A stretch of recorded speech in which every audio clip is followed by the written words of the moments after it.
And as I just put out my Arctic trees video, Yeah, that one.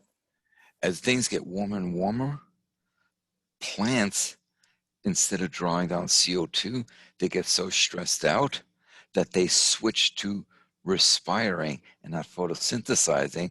So what happens is now they draw down oxygen and they release CO2. See, people don't realize that plants also, in a normal situation, you have plants photosynthesize during the day, so they draw down CO2, they make their carbohydrates, but at night they use the sugars they just made to respire. So now they release CO2 and take in oxygen. It's just that overall, when you look at the net is more oxygen in the atmosphere, less CO2 in the atmosphere when you look at the net. So the net is they take in more CO2 and put out more oxygen. Well, that's all changing now because trees, like any other organisms, have a preferred temperature range. It's Right. getting too warm for them. And so they're stressing out. So now they're respiring and not photosynthesizing. That further reduces oxygen level. You have the oceans are not as productive because the oceans are dying because of the stratification. So there's less oxygen from the phytos. So you have these things adding up, and it's a rather bleak outlook. And I can see why. I mean, we've discussed before how I'm looking at the model saying 7 to 9, 10, 11 C by 2100. I can see now if you factor in the declining oxygen uh, in the atmosphere and the increasing CO2 because of what the plants themselves are doing or the lack of plant, Right. I can see, and it really hasn't been verified by the models, but I can see how some folks are speculating that we could see an increase of 10 to 10C or so within 10, 20 years. It's almost just, it seems so unbelievable, but that's the rate of change we're talking about. Yeah, It's pretty intense. it's scary as all hell, to I be quite know. blunt about it. So I just, Wow. this is The what I'm seeing people oxygen. saying. It's like, I don't weigh in and say, well, you're an idiot or anything like that. I read it and I just stay out of it. I I mean, understand. it's just like, but I can understand. But good science would be that you take the measurements, you develop your equations, run the models, that kind of stuff. And I haven't quite seen that with these claims, but as I said, I can understand where they're going with it. I can too. I mean, it's really just a question of if, I mean, I'm sorry, when, not if. Sorry. The time scale, like we know what the 10C is coming, but just how quickly is it going to get there? Yeah, I mean, I was on Environmental Coffee House um, last Sunday, and we'll talk about the Gulf Stream and all this other stuff here. And I basically made the points like, and methane came up. And now we're seeing The methane issue. lots of measurements of methane coming out of the East Siberian Shelf. I mean, it's ramping up. And I just said, because people saying, well, it's coming out in small amounts. It's not a bomb. This and the other thing. It's like because you're talking about it from the perspective of a human lifespan. Right. If you're talking 15 gigatons in 150 years, guess what? Geologically speaking, that's a bomb going off. Yeah, we don't, it's like slow motion for us, but if you take a, When it's you a big when you deal. look at over 4.5 billion years, 150 years is literally you know it's just It's a bomb. it's just that's it. I mean, when you look at it as a percentage of the Oh my Earth's God. history, it's literally like a nanosecond. So once again, it's the human issue, right? We have propelled, and everything's changing, and the oxygen is very interesting because it's decreasing. It's isn't It it just is. like simple chemistry, right? If you take out oxygen, something else is gonna come in. And by the way, don't forget when you look at like during the Devonian or more like I guess the Silurian, as well as the like the Jurassic era, Right. oxygen content was a lot higher. It was like 28%. So oxygen content has been declining for some time. It's just now, guess what? The rate has seems to have picked up a bit. But because you had a higher oxygen content, which is what allowed to have those big, huge sauropods. There's a lot of Right. Yeah. oxygen to run their metabolism, so they can grow to be big. You can grow to have dragonflies with 2-foot wingspans. I mean, you can have that kind of stuff. I remember you saying that, like the more oxygen on the planet, the more capable of the size gets bigger. Yeah, Like, yeah, yeah. the You can get, dinos. and here's another thing to think going back to plants. With them respiring and all that kind of stuff, their stomata, which are the openings on the underside of their leaves, are staying open longer and longer. So they're losing more and more water out those pores, what's called transpiration, which is what causes plants to wilt and die.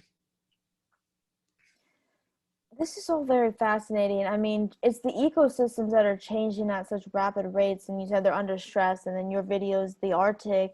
We could talk about the one with the permafrost you did this week. Just what pathogens you talk about the methane issue. Everything's leaking. What's in there? Or what one pandemic can do. Oh God. Meeting up It's with like ancient viruses that have been locked away. Yeah, it's a possibility, and we're Yeah. finding them. We're finding them. That's this. It's I won't. It's scary, but I won't say it's unsurprising Right. because you know that's what you would expect. I mean, the fact that those couple of Russian scientists found a couple of worms. Okay, they're macroscopic. Okay, hey, look, hey, we got a couple of worms here in the ice. Chip, chip, chip, chip, chip. Bring it back to the lab, melt it out. Hey, they're moving. Yeah, it's like I had 40,000-year-old ice. Oh my God. But the idea is like the disease transfer. Like we don't like Yeah, different species like in a wet market, right? We're warned that that can create the stress. yeah, But this is something different, but this is also something that can hit the human population. Or I remember you talking about the reindeer, right? They're getting hit because of the changing temperatures. They're declining, right? The population up there. well, the problem with the reindeer is they're used to cold, windy, dry condition, and when the snow falls, it's extremely dry, and they can easily paw through the snow to reach the lichens, from which they depend on. Well, things are warming up now. The lichens are getting coated in ice because of Interesting. freezing rain instead. And what's happening is it's harder for them to walk through, you know, crunchy ice than fluffy, dry snow. It's injuring their hooves, and even they sometimes also use their noses to brush aside. Well, it's ice. It's not fluffy, dry snow. They're cutting up their noses to do so. But the thing is, Wow. when the ice coats the lichen, it's actually it's causing damage to the lichen because it's causing the structure to disintegrate, whatever, so that the lichen is now not as nutritious as the caribou need. I also remember you talking. It was the deep freeze microbes. I'll link that one. You talked about the lands are sinking because of thawing permafrost. Glaciers are disappearing, changing ecosystems. Like we're talking about the simple idea of how much ice is being lost, and then less available fresh water. There's a lot. There's a lot going on. But this is what the Arctic warming means. It's a changing ecosystem. So I mean, just the glaciers, how much ice has been lost. How do you Yeah, feel? and we're definitely. I'm preparing a video now. I actually recorded only to find out that my software totally effed things up, so I have to Oh no, redo it. I've been no, having it's so much fine. software problems lately. It's just driving me up the wall. Um, but basically, if you look at the sea ice levels in February, it started to go down dramatically. And February into March, March is supposed to be the maximum sea ice extent because March is the oceanic winter. and it was in February, it was dropping. I was like, right, what's March going to be? But for some reason, and I don't know why, I don't understand why, there was a bit of reversal, and the sea ice extent is starting to increase back up again. But there was a noticeable decline in February where it was like, oh, is this the start of the BOE? The Blue Ocean event? Yeah. Okay. Models are still saying between 2022 and 24 will be the first BOE. But but Wow. when I saw those values in February, my first thought is this going to continue to go down? We're going to get a BOE this year? I remember reading something from NOAA. It was said that February was a strongly negative AO during the first half of the month. Or is that where the Yeah. jet stream is wavering like out of control and you got the polar vortex stuff? Is that kind of relating where the ice it's warming? Well, So that's yeah, it's pushing. the Go ahead. AO, of course, is the Arctic oscillation, and the Arctic oscillation did show some of the strongest, if not strongest, negative values that we've measured. You know, it's a calculation, the index. What a strong negative AO means is that you have more meandering jet streams. A positive AO, you have more zonal jet stream flow, so the cold air is contained at high latitude. Well, the negative means that it goes, you know, the jet stream really meanders, becomes very meridional, and that's why Texas froze, Right. because I it just know. sucked that cold air right on down. And it's if you look at the world map during that time period, there were lots of places where you had literally slanted vertical zones of cold next to zones of hot, next to zones of cold. It's Yes. just crazy. Because oh, you must have been in the part of where the jet stream dipped down, so you got cold air, and you go 50 kilometers this way. Oh, it must have been where the jet stream went up, so you got the warmer than usual air. I mean, Exactly. it's It's just crazy, and this is all across the northern hemisphere. oh my God, things are messed up beyond. We have perturbed the system, and the system is trying to find this new equilibrium, but the system keeps being perturbed, so you get in these crazy extremes. I mean, look what happened. You know, a little while ago, you had Denver, it was 92 degrees one day, and the next day it's 27 degrees, and it's dropping 10 inches of snow. And it just had its like worst wildfire season, so did California.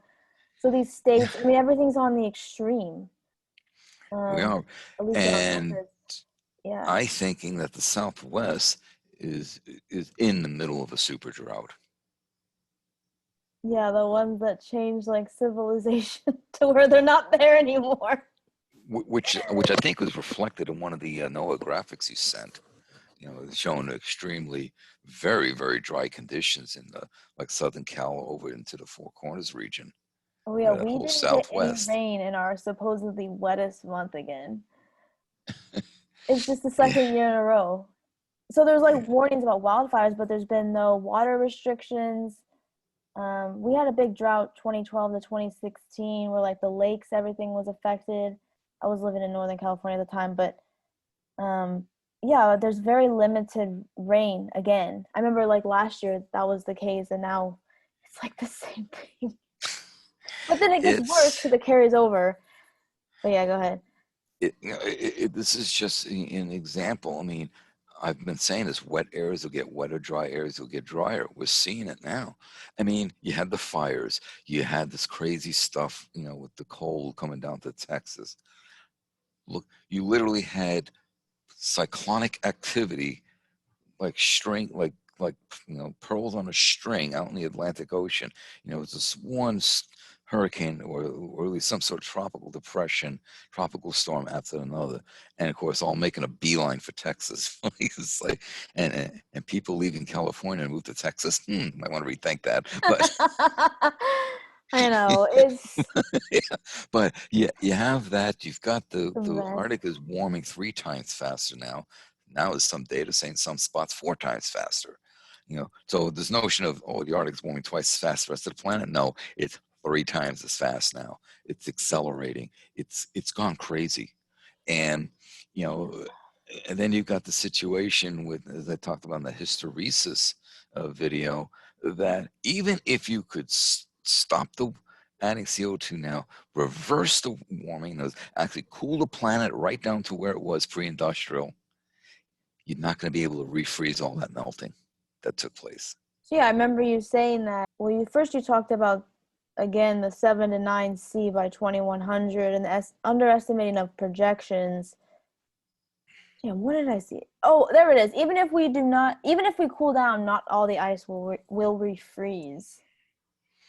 So Yeah, the difference between what would freeze and what would not freeze, that's the hysteresis. And that's why that graph they were showing those two lines, and you see that little space in between. That basically represents the ice loss. In other words, you'll never refreeze that, even if you went right back down to pre-industrial temperatures. And so it's like, yeah, that's kind of lost.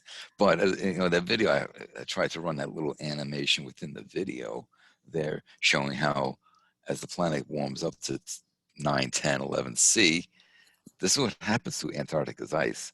It disappears. And of course, where's that ice going to go? It's going to fill up the oceans. yeah, and like 200 plus feet of water over a century or Yeah. so. I mean, And not to mention, you know, you fill up the oceans and you got something like the Gulf of Mexico, and the water's going to, you know, it's going to go to least path of least resistance. It's just going to fill in the plains. And you're going to create yeah. climate refugees. And not to mention that, oh, now we've introduced brackish water and we're supposed to have fresh water. So that will kill the crops. Throughout history, it seems that when diseases and famines happen, at least without the industrial age, it's because of like the weather changing slightly.